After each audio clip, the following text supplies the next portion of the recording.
नमः। वक्रतुंड महाकाय सूर्यकोटि समप्रभ निर्विघ्नं कुरु मे देव सर्वकार्येषु सर्वदा। गुरुर्ब्रह्मा गुरुर्विष्णु गुरुर्देवो महेश्वरः गुरुः साक्षात् परब्रह्म तस्मै श्री गुरवे नमः। आपल्या प्रथेप्रमाणे गणेशाला वंदन, शारदा मातेला वंदन, गुरूंना नमस्कार, माझ्या मात्यापित्यांचं स्मरण करते आणि आपण सर्व श्रोते मंडळी जगदीशाच्या मूर्ती समजून तुम्हा सर्वांना नमस्कार करून मी बोलायला सुरुवात करते। तिसरा अध्याय आपण बघतोय, कर्मयोग। आपल्याला माहिती आहे गीतेमध्ये 3 योग सांगितलेले आहेत, कर्मयोग, भक्तियोग आणि ज्ञानयोग। तर आपण सर्वजण कर्म करत असतो। नाही कश्चित क्षणमपि जातु तिष्ठत्य कर्मकृत। एक क्षणही आपण कर्माशिवाय राहू शकत नाही। त्यामुळे भगवंतांनी कर्मयोगाचं विवेचन खूप विस्ताराने केलेलं आहे। आणि तिसरा अध्याय संपल्यानंतर चौथा अध्याय भगवंतांनी सुरू केला। अर्जुनाने काही प्रश्न विचारण्याच्या आतच सांगायला सुरुवात केलेली आहे की मी जो योग तुला सांगितला तो पूर्वी मी सूर्याला सांगितला होता, सूर्याने मनूला सांगितला होता, मनूने इक्ष्वाकूला सांगितला आणि त्यानंतर कालोघामध्ये हा नष्ट झाला।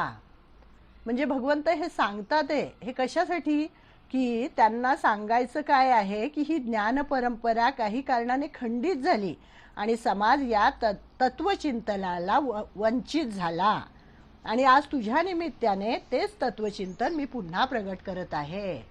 म्हणजे आपल्याला कुठल्याही प्रकारचा अहंकार होता कामा नये की मी काहीतरी हे सांगतोय, हे नवीन सांगतोय। तर भगवंत स्वतः हे म्हणतात की अरे मी तुला काही हे नवीन सांगत नाहीये, हे जुनंच तत्वज्ञान आहे। म्हणजे मी काही हे नवे वेगळे असे तत्वज्ञान सांगत नाहीये, तर हे पूर्वीचेच आहे, फक्त समाज ते विसरला होता इतकेच। त्यामुळे आपणही जे हे करतोय ना हे काही नव्याने करत नाहीये। जे आपल्याला थोरा मोठ्यांनी संतांनी जे सांगितलेलं आहे त्याचं फक्त आपण अभ्यास करून थोडंसं मांडण्याचा प्रयत्न करतो। म्हणजे निमित्त मात्रम भव सव्यसाचीन, की आपण फक्त निमित्त आहोत, आपण फक्त माध्यम आहोत। म्हणजे कुठल्याही प्रकारचा अहंकार आपल्याला येता कामा नये असं भगवंत आपल्याला स्वतःच्या वागणुकीतूनच दाखवतात की ते म्हणतात की अरे हे काही मी तुला नवीन तत्वज्ञान सांगत नाहीये, तर हे पूर्वीचंच आहे आणि मध्यंतरी ते लुप्त झालं होतं म्हणून मी तुला हे नव्याने सांगत आहे। आणि सूर्याला सांगितले, मग सूर्याने मनूला सांगितले। म्हणजे याचा अर्थ पण आपण मागच्या वेळेस पाहिला की जे वैश्विक नियम असतात ज्याच्यामुळे विश्व चाललेलं आहे आणि तोच धर्म मनू निसर्गापासून शिकला। मग आपण मन्वंतराचं पण बरंच वर्णन मागच्या वेळेस सगळं ऐकलं होतं। आणि मग पुढे काय झालं की समाज स्वार्थी होत गेला, इंद्रिय लोलूप होत गेला आणि मग तो हा धर्म विसरून गेला। आणि म्हणून मग भगवंतांनी पुन्हा हे आपल्याला अर्जुनाला सांगितलेलं आहे। मग हे सगळं झालं। मग अर्जुन ह्याला प्रश्न पडला अर्जुनाला की भगवंत म्हणतात की मी प्रथम हा योग सूर्याला सांगितला, नंतर मनूला, इक्ष्वाकूला। मग सूर्याचा जन्म तर शेकडो वर्षापूर्वीचा आहे आणि कृष्ण तर आत्ताच आहे, मग हे तत्वज्ञान कसं काय सांगितलं असा प्रश्न अर्जुनाला पडलेला होता। आणि मग याचा अर्थ असा की अर्जुन श्रीकृष्णाच्या स्थूल देहाला अनुलक्षून प्रश्न करीत होता। आपल्या बरोबरीचं समजत होता तो की कृष्ण हा माझ्या बरोबरीचा आहे आणि ह्याचा जन्म आत्ता माझ्या समोरचा आहे। मग हा कसं बरोबरीचे होते दोघं जण वयाने, मग असं कसं काय म्हणतोय। पण भगवान श्रीकृष्ण मात्र आत्मतत्वाला धरून बोलत होते की मी म्हणजे आत्मा। जे दुसऱ्या अध्यायामध्ये जे त्यांनी आपल्याला आत्मानात्मविवेक सांगितला होता त्याच्यावरून भगवान श्रीकृष्ण बोलत होते आणि त्यावेळेस ते एक वेगळ्या उंचीवर पोचलेले होते। जेव्हा भगवान श्रीकृष्ण गीता सांगत होते तेव्हा ते योगारूढ अवस्थेमध्ये होते। तेव्हा भगवान श्रीकृष्ण म्हणजे स्वतः तो नंदाचा मुलगा नव्हता किंवा श्रीकृष्णाचा सखा नव्हता किंवा कुंतीचा भाचा नव्हता, असं तो काही वसुदेवाचा मुलगा नव्हता, तर ते तेव्हा एका विशिष्ट योगाच्या उच्च पातळीवर पोचले होते भगवान श्रीकृष्ण. आणि म्हणून गीतेमध्ये बघा आपण बघतो की श्रीकृष्ण उवाच असं कुठेच आलेलं नाही आहे, तर गीतेमध्ये श्री भगवान उवाच असं आलेलं आहे. मग हे भगवान म्हणजे कोण, तर हे विशिष्ट पातळीवर पोचलेले, विशिष्ट अवस्थेला ते पोचलेले होते आणि तेव्हा त्यांनी त्या ह्याच्यामध्ये ती गीता सांगितली होती. नंतर एकदा म्हणे असं मला एकदम आठवलं की जेव्हा युद्ध सगळं समाप्त झालं आणि युद्ध समाप्त झाल्यानंतर शेकडो प्रेतांचा खच पडला तिथे आणि धर्मराजाला ते बघून खूप दुःख झालं आणि जसा अर्जुनाला विषाद झाला होता तसा धर्मराजाला विषाद झाला तेव्हा. आणि तो म्हणतो की काय हे सगळं, माझ्यामुळे ह्या सगळ्या नातेवाईकांचा मृत्यू झालेला असं त्याला वाटलं. आणि तो भगवंताला म्हणतो की भगवंता, तू तेव्हा जशी गीता सांगितली अर्जुनाला तशी मला आत्ता सांग ना. तेव्हा भगवान श्रीकृष्ण म्हणतात की नाही, आत्ता मी तुला तशी गीता सांगू शकत नाही. तेव्हाची जी माझी अवस्था होती ती वेगळी अवस्था होती. म्हणजे योगारूढस्तदोच्यते 6व्या अध्यायामध्ये आपल्याला हा योगी येणार आहे, तेव्हा आपण ते समजून घेऊ ती अवस्था. तर अशी अवस्था भगवंताची झालेली होती आणि म्हणून त्यांनी त्या अवस्थेमध्ये ती गीता सांगितलेली होती. म्हणजे या ठिकाणी अर्जुन जे विचारतो की भगवंता, तुझा जन्म तर आत्ताचा आहे, श्रीकृष्ण तू तर आत्ताचा आहे आणि तू सूर्याला कसा हा योग सांगितला, मग सूर्याने मनूला कसा सांगितला, तर हे मला समजावून सांग. आणि मग आपण जो श्लोक बघणार आहोत, 3रा श्लोक, की 4थ्या अध्यायातला 3रा श्लोक. स एवायं मया तेद्य योगः प्रोक्तः पुरातनः भक्तोऽसि मे सखा चेति रहस्यं हेतदुत्तमम्. की तोच हा प्राचीन योग मी तुला का सांगतोय ह्याचं कारण पण भगवंताने सांगितलं की अरे मी तुला हा योग सांगतोय कारण तू माझा भक्त आहेस, प्रिय सखा आहेस. आज मी तुझ्यासाठी हा योग सांगितला आहे कारण हा योग अतिशय उत्तम आणि रहस्यमय अर्थात अत्यंत मार्मिक विषय आहे. म्हणजे आपण मागच्या वेळेस कृष्णार्जुनांचं अद्वैत बघितलं होतं की कृष्ण आणि अर्जुन हे कसे आहेत, त्यांचं नातं कसं आहे आणि ते एकमेकांचे प्राणच आहेत. म्हणजे आपण कृष्णार्जुनांची जोडी कशी होती, तर या ठिकाणी दुर्योधन खरं तर कृष्ण आणि अर्जुन यांचा द्वेष करणारा होता, परंतु तो सुद्धा म्हणतो, एका ठिकाणी महाभारतामध्ये उल्लेख आहे की दुर्योधन म्हणतो कृष्ण हा पार्थ अर्जुनाचा प्राण आहे आणि अर्जुन हा कृष्णाचा प्राण आहे असं म्हटलेलं आहे त्यांनी. म्हणजे म्हणून भगवान म्हणतात की तू माझा सखा आहेस, तू माझा भक्त आहेस आणि भगवंताची प्रत्यक्ष सख्य भक्ती ज्याला आचरायला मिळाली तो किती भाग्यवान असला पाहिजे. म्हणून हा योग भगवंतांनी अर्जुनाला उलगडून दाखवला आहे. बऱ्याच वेळा आपल्या मनात असा प्रश्न निर्माण होतो की अर्जुनालाच हे का सांगितलं, 5 पांडव होते, त्या 5 पांडवांपैकी कोणाला का नाही सांगितलं, अर्जुनालाच का सांगितलं. तर अर्जुनाची भक्ती ही उत्तम भक्ती होती. त्याच्यासाठी आपण ती गोष्ट मागे पाहिली की भक्ताच्या दर्शनासाठी कशी देवाची रांग लागलेली आहे, ती गोष्ट आपण पाहिलेली आहे. म्हणजे असा हा सखा होता, असा हा भक्त होता. आणि या श्लोकामध्ये भगवंत काय करतात, ते योग प्रोक्त पुरातनः, की हा योग कसा आहे तर अतिशय पुरातन असा योग आहे. हा कर्मयोग हा अतिशय प्राचीन असा आहे. त्याचं प्राचीनत्व, त्याचं पुरातन कसं आहे हे सगळं महाभारतामध्ये उल्लेख आहे. महाभारतातल्या शांती पर्वामध्ये भीष्माचार्य स्वतः म्हणतात की सदाचार, स्मृती आणि वेद असे धर्माचे त्रिविध लक्षण आहे. अर्थ हे धर्माचे 4थे लक्षण आहे असे विद्वान म्हणतात. धर्मासाठी हितकर असलेल्या कर्माविषयीचा निर्णय विपरीत केला जातो कधी कधी. म्हणजे गृहस्थाश्रमामध्ये सुद्धा मोक्षाची प्राप्ती होते. ज्यांना काहीच करावयाची इच्छा नसते अशी आळशी माणसे संन्यासाचे गोडवे गातात. की मध्यंतरी असा एक धर्म उदयाला आला होता की संन्यास घ्यायचा, हे करायचं, काय करायचं, केस काढून टाकायचे सगळे डोक्यावरचे, भगवी वस्त्री धारण करायचे आणि सतत भिक्षा मागायचे आणि मी संन्यासी झालो म्हणजे मनातून काहीही संन्यास धर्म पालन केलेला नसतो, पण वरवर संन्यासी झालेले असतात. म्हणजे त्यांनी सांगितलं की असे संन्यासी काही कामाचे नाही.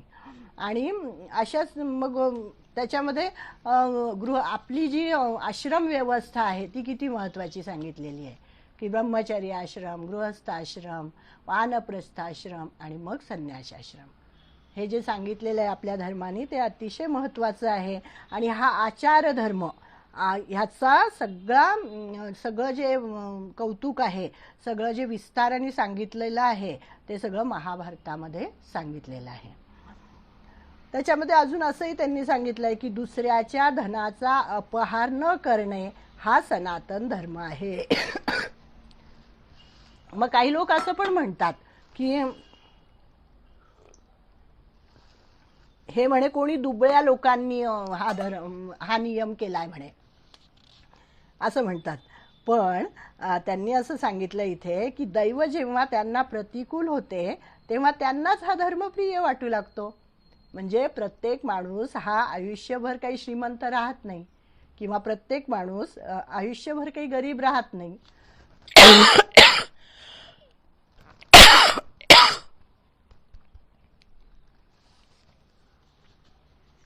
त्यांची परिस्थिती ही कमी जास्त ही होतच असते. जगामध्ये कुणीही कायमचे बलाढ्य राहत नाही किंवा कुणीही सुखी राहत नाही. म्हणून युधिष्ठिरा, तू आपली बुद्धी केव्हाही वाममार्गाकडे वळू देऊ नकोस. हे कोण सांगतंय? भीष्माचार्य सांगतात ते युधिष्ठिराला. म्हणजे असं खूप वर्णन महाभारतामध्ये दिलेलं आहे. आता दानाविषयी सांगितलं की दुसऱ्याला दान करणे हा सुद्धा धर्मच आहे. प्राणी मात्रांचे हित करण्यात दक्ष असलेले थोर पुरुष म्हणतात असं की दुसऱ्याला दान करणे हा धर्म आहे. पण हा निर्धनांनी प्रवर्तित केलेला धर्म आहे असं काही लोक म्हणतात, की निर्धनांना दान मिळतं ना, त्यामुळे मग हा त्यांनी स्थापन केलेला धर्म आहे असं म्हणतात. पण परत त्यांनी इथे सांगितलंय की नशिबाचे फासे उलटे पडल्यामुळे धनाढ्य असलेली ही माणसे दरिद्री होतात, तेव्हा मग हाच धर्म त्यांना आवडू लागतो. म्हणजे त्यांनाही कोणीतरी आपल्याला दान करावं असं तेव्हा वाटू लागतं, आणि मग दान हा कसा सर्वश्रेष्ठ धर्म आहे असं हेच लोक म्हणतात. म्हणून त्यांनी सांगितलंय की कुणीही कायमचे धनाढ्य नसतात किंवा कुणीही कायमचे सुखी नसतात. आगमापायनो नित्यास्तांस्ति तिक्षस्व भारत. आपण दुसऱ्या अध्यायात बघितलं होतं की सगळी सुख ही येणारी आणि जाणारी असतात. कुठेही ते टिकून राहणारं नसतं. सुख येतं जातं, दुःख येतं जातं, काही ते टिकणारं असं नसतं. सुंदर सांगितलं याच्यामध्ये. म्हणजे हे कशासाठी बघतोय आपण की हा योग कसा पुरातन आहे. हा योग कर्मयोग हा किती पुरातन आहे, किती प्राचीन आहे, आणि याचं रहस्य भगवंत अर्जुनाला सांगत आहेत, अर्जुनाबरोबर आपल्यालाही सांगत आहेत. मग त्यांनी सांगितलं की काय करायला पाहिजे, कसं वागायला पाहिजे. तर आपल्या बाबतीत जी गोष्ट दुसऱ्यांनी करू नये असे आपल्याला वाटते, ती गोष्ट आपल्याला अप्रिय आहे हे नित्य ध्यानात वागवून आपणही दुसऱ्याच्या बाबतीत ती गोष्ट कधीही करता कामा नये. की चोरी करू नये हे वाईट आहे आपल्याला वाटतंय, मग आपण स्वतः चोरी करू नये. आणि जो चोरी करत असेल त्याचा पण मग तेव्हा द्वेष केला जातो, वाईट म्हटलं जातं. पण जो स्वतःच चोर आहे तो दुसरा एखादा चोरी करत असेल, त्याला नाव ठेवत असेल, तर उपयोग नाही ना. कारण हा स्वतःच चोर आहे, तो दुसऱ्याला नाव ठेवतो, ते काही उपयोग नाही आहे. म्हणून त्यांनी सांगितलंय की आपल्या बाबतीत जी गोष्ट दुसऱ्यांनी करू नये असं आपल्याला वाटतं, तशीच गोष्ट आपण दुसऱ्यांच्या बाबतीतही करू नये. आणि ज्या सन्मार्गाने गेले असता देव आपल्याला अनुकूल होतील अशा सन्मार्गाचे प्रत्येकाने अवलंबन करावे. म्हणजे त्याने इंद्रिय निग्रही व्हावे, त्याने दयाळू व्हावे, त्याने दानशील व्हावे. हे सगळे धर्म सांगितलेले आहेत आपल्याला. धर्म सांगितलेले आहेत म्हणजेच कर्तव्य सांगितलेले आहेत की इंद्रिय निग्रह, दयाळूपणा, दानशीलपणा. आणि ह्याच्यामुळे काय होतं की माणूस हा धर्मनिष्ठ बनतो, याला धर्म म्हटलेलं आहे. आणि लोकसंग्रहाने युक्त असलेला आणि धर्माच्या सूक्ष्म तत्वाने बांधलेला सज्जनांचा स्पृहणीय आचारही या ठिकाणी महत्त्वाचा असतो. त्यामुळे तू ह्या आचार धर्माचा कधीही त्याग करू नको, धर्माचा कधीही त्याग करू नको असं स्वतः धर्मराजालाच सांगतात. कोण? भीष्माचार्य. आणि धर्मराजा तसाच होता, अतिशय धर्मनिष्ठ होता, म्हणूनच त्याचं नाव धर्म असं होतं. आणि हा योग कोणाला सांगावा, इथे सांगितलंय भक्तोसी मे सखाचेती रहस्यम हेतदुत्तमम, की हे रहस्य आहे, हे गुप्त आहे आणि हे असं रहस्यमय ज्ञान मी तुला सांगतोय. मग हे योग रहस्य फक्त श्रद्धावंतालाच सांगावं असं त्यांनी सांगितलंय. अर्जुन भगवंताचा भक्त होता, सखा होता आणि योगाचे रहस्य भगवान श्रीकृष्णांनी त्यालाच सांगितले. जो जो अश्रद्ध असतो, जो अभक्त असतो, त्याला अशी रहस्य कधीही सांगू नयेत. पालथ्या घड्यावर पाणी होतं त्याच्यामुळे, हा भावार्थ आहे त्याच्यातला. म्हणजे त्यांनी सांगितलंय की वैदिक वाङ्मयामध्ये म्हणे एक सुंदर रूपक आलेलं आहे की साक्षात विद्यादेवी ब्रह्म जाणणाऱ्या ब्राह्मणाजवळ जाऊन म्हणाली. काय म्हणाली विद्यादेवी की तुम्ही जेव्हा ब्रह्मवेत्ता होता, ब्रह्म जाणणारे जे ब्राह्मण असतात त्यांना म्हणाली की उत्तमाधिकाऱ्यालाच माझ्या संदर्भात उपदेश देऊन मला गोपनीय ठेव, की जो त्याला लायक आहे, जो श्रद्धावान आहे, जो उत्तम अधिकारी आहे त्यालाच विद्या दे. ब्राह्मणाला असं सांगितलेलं आहे, कारण ब्राह्मण हा विद्या देणार आहे आणि ती विद्या गुप्त ठेव, ऐऱ्या गैऱ्याला ती देऊ नको. जे दुसऱ्याचे दोष शोधतात, असत्य बोलतात, ज्यांचे चित्त संयमित नाही आहे त्यांना मला देऊ नकोस असं विद्यादेवी म्हणाली. आणि असे केल्यामुळेच मी शुद्ध राहील आणि शक्तिशाली राहील, नाही तर मी अशक्त होऊन जाईल, मी शक्तिहीन होऊन जाईल. जर तू ज्याचा अधिकार नाही अनधिकाऱ्याकडे जर मी गेले तर मी अशक्त म्हणजे शक्तिहीन बनेल, म्हणजे त्या विद्येचा काहीही उपयोग नाही होणार. म्हणून तू अशाच माणसाला मला दे असं विद्यादेवी स्वतः म्हणते. आणि आपण 18व्या अध्यायात बघूच आता की 18व्या अध्यायात भगवान श्रीकृष्ण म्हणतात इदंते ना तपस्काय ना भक्ताय कदाचन न चाशुश्रूषवे वाच्यन न च मायोभ्यसूयती. 18व्या अध्यायातला 67वा श्लोक आहे हा. आणि त्याच्यामध्ये ते सांगतात की अर्जुना, हे जे मी तुला ज्ञान दिलेलं आहे तुझ्या हितासाठी, हे जी गीतारूपी परमरहस्य मी तुला सांगितलेलं आहे, हे तू कोणालाही तपोहीन मनुष्याला सांगू नकोस असं सांगितलं. आणि तसेच भक्तिहीन पुरुषाला पण सांगू नको, आणि ऐकण्याची इच्छा नाही आहे ज्याची त्याला अजिबात सांगू नको. म्हणूनच जिथे जिज्ञासा उत्पन्न होते, जे स्वतः म्हणतात की आम्हाला गीतेचं ज्ञान ऐकायचं आहे, आम्हाला अर्थ त्याचा जाणून घ्यायचा आहे, त्यांनाच हे सांग, त्या ठिकाणीच त्याचा उपयोग होतो असं सांगितलेलं आहे. किंवा जो माझी निंदा करतो त्याला सुद्धा हे ज्ञान देऊ नकोस असं भगवंतांनी 18व्या अध्यायात सांगितलेलं आहे. अशा प्रकारे अर्जुन प्रत्यक्ष भक्त होता, सखा होता आणि त्यामुळे भगवंतांनी योग रहस्य त्याला सांगितलेलं आहे. मग आता अर्जुन हा महाचतुर पण होता. भगवंताचे वचन ऐकल्यावर त्याने एक मार्मिक प्रश्न भगवंताला विचारला. आता 4थ्या अध्यायातला 4था श्लोक आपण बघूया. अर्जुन उवाच अपरं भवतो जन्म परं जन्म विवस्वतः कथमेतद्विजानीयान् त्वमादौ प्रोक्तवानिति. की अर्जुन विचारतो आपल्या मनातला प्रश्न की आपला जन्म अलीकडचा आहे, अपरम भवतो जन्म, आणि सूर्याचा जन्म पुरातन आहे. परम जन्म विवस्वतः, विवस्वान म्हणजे सूर्य, मागच्या वेळेस पाहिलं आपण. मग या योगाला कल्पाच्या सुरुवातीला तुम्ही सांगितला, हे मी कसे समजू? कथमेतद्विजानीयाम त्वमादौ प्रोक्तवानिति, की मी हे कसं समजू की तुम्ही हा कल्पारंभी हा योग तुम्ही सांगितला सूर्याला, हे मी कसं काय खरं समजू? काय सांगता भगवान आपण मला?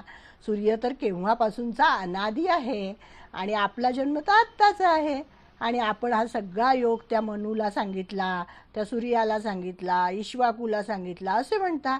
हे कसे शक्य आहे? सगळ्याच गोष्टी एकदम कळतात असे नाही ना. पण अर्जुनाला सुद्धा एकदम कसं काय कळेल? टप्प्याटप्प्यानेच कळेल ना त्याला. म्हणून हळूहळू उलगडून दाखवावं लागतं. आणि त्यांनी इथे सांगितलं आहे की हे जे 18 अध्याय संपूर्ण ह्याची रचना व्यासांनी केलेली आहे. म्हणजे व्यासांनी पहिला अध्याय, दुसरा अध्याय, तिसरा अध्याय, तिथे जेव्हा प्रत्यक्ष युद्धभूमीवर भगवंतांनी गीता सांगितली तेव्हा काही असं आता मी तुला 3रा अध्याय सांगतो बरं का, आता मी तुला 4था अध्याय सांगतो बरं का, असं काही सांगितलं नाही. तिथे सलग ज्ञान सांगितलेलं आहे अर्जुनाला. आणि मग त्याचे व्यासांनी काय केलंय की वेगवेगळे भाग केलेले आहेत. मग त्याच्या पुढे हे निरूपण झालं आणि मग त्याच्यामध्ये कर्मयोग सांगितला, ज्ञानयोग सांगितला, भक्तियोग, हे सगळं व्यासांनी त्याचे भाग केलेले आहेत. भगवंतांनी जे ज्ञान दिलं ते असं एकदम सलग दिलेलं आहे.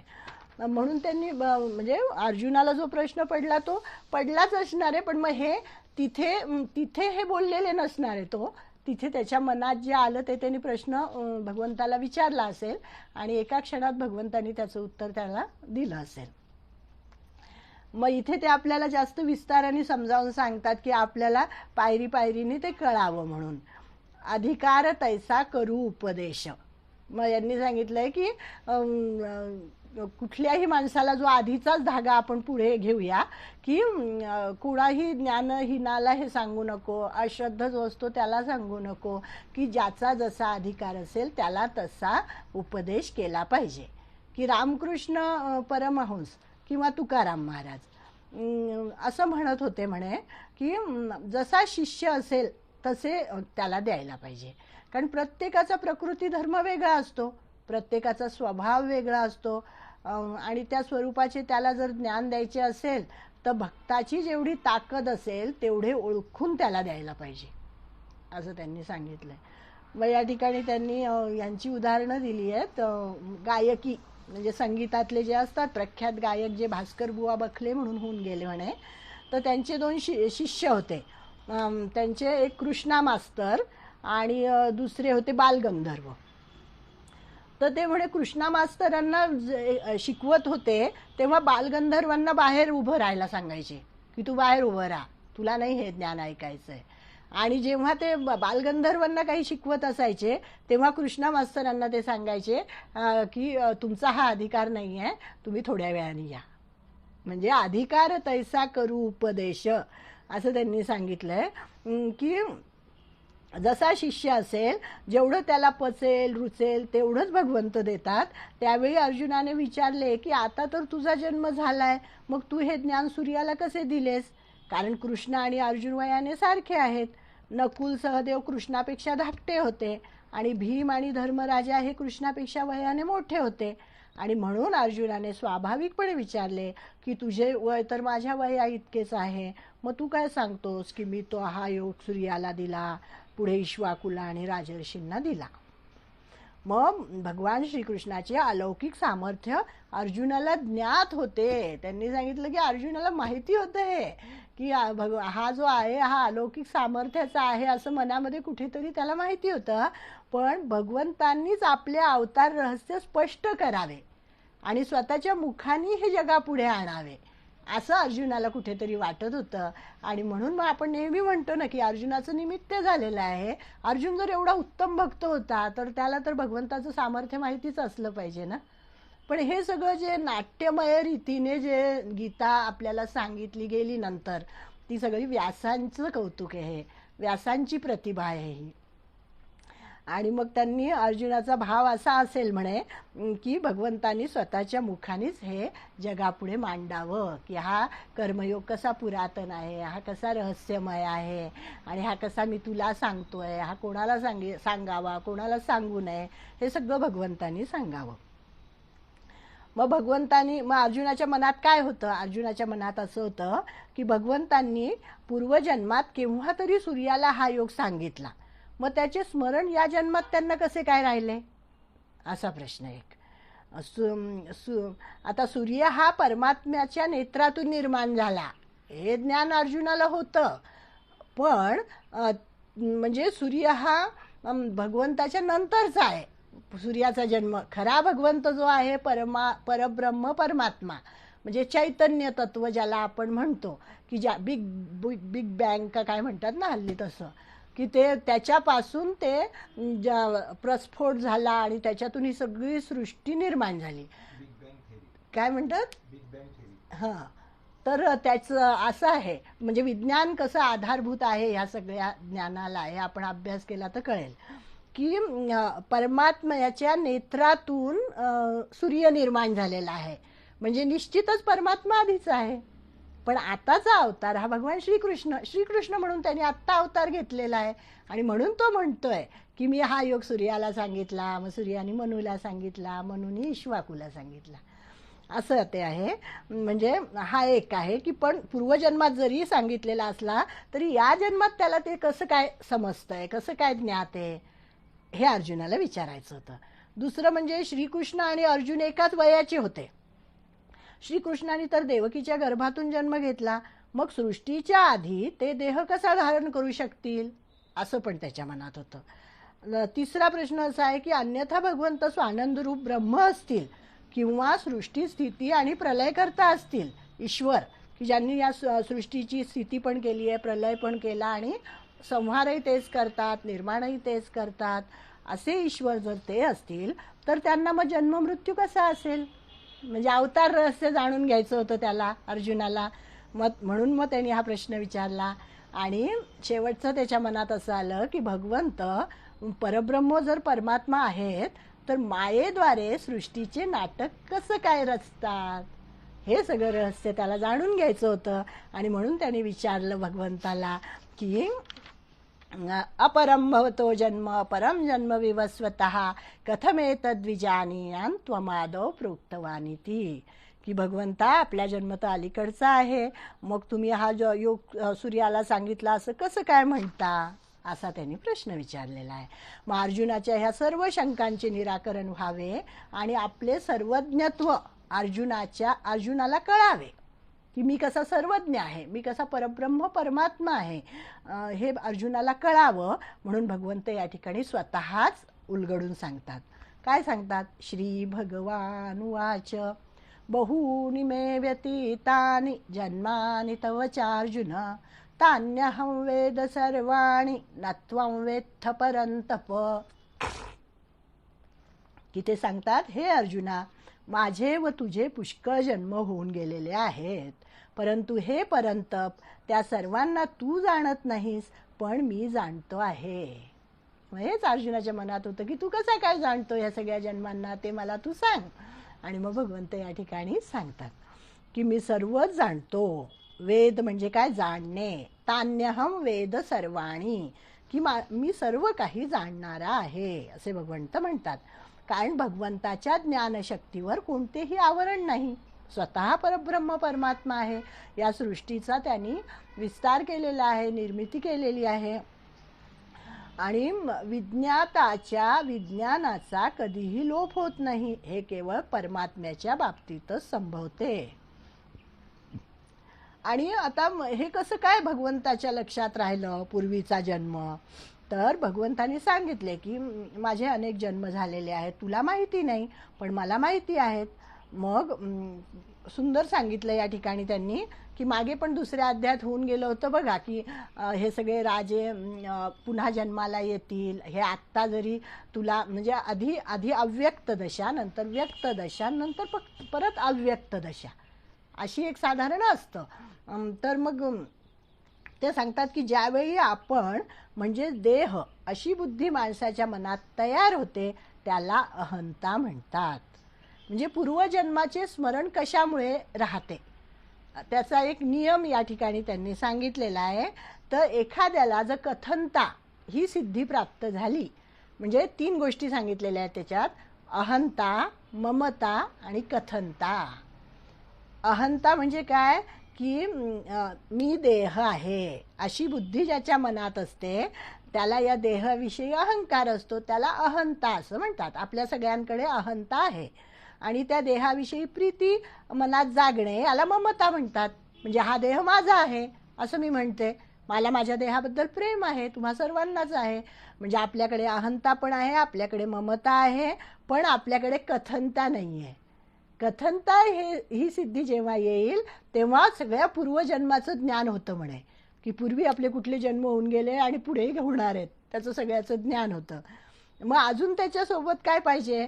तर या अहंता आणि ममतेवर मात करून मनुष्य जेव्हा जातो ज्यावेळी अपरिग्रहाचे सामर्थ्य त्याला लाभलेले असते, म्हणजे कुठलाही परिग्रह करायचा नाही, कुठलीही वस्तू मला नको आहे, त्यावेळी त्याला कथनता निर्माण होते. कथनता ही सिद्धी त्याला प्राप्त होते. असे पातंजल योगदर्शनात म्हटले आहे. पातंजल योगदर्शनामध्ये असा उल्लेख केलेला आहे की अहंता आणि ममता ह्या गोष्टींवर मात करून मनुष्य जेव्हा कथनतेकडे जातो तेव्हा त्याला सर्व या गोष्टीचं ज्ञान होतं.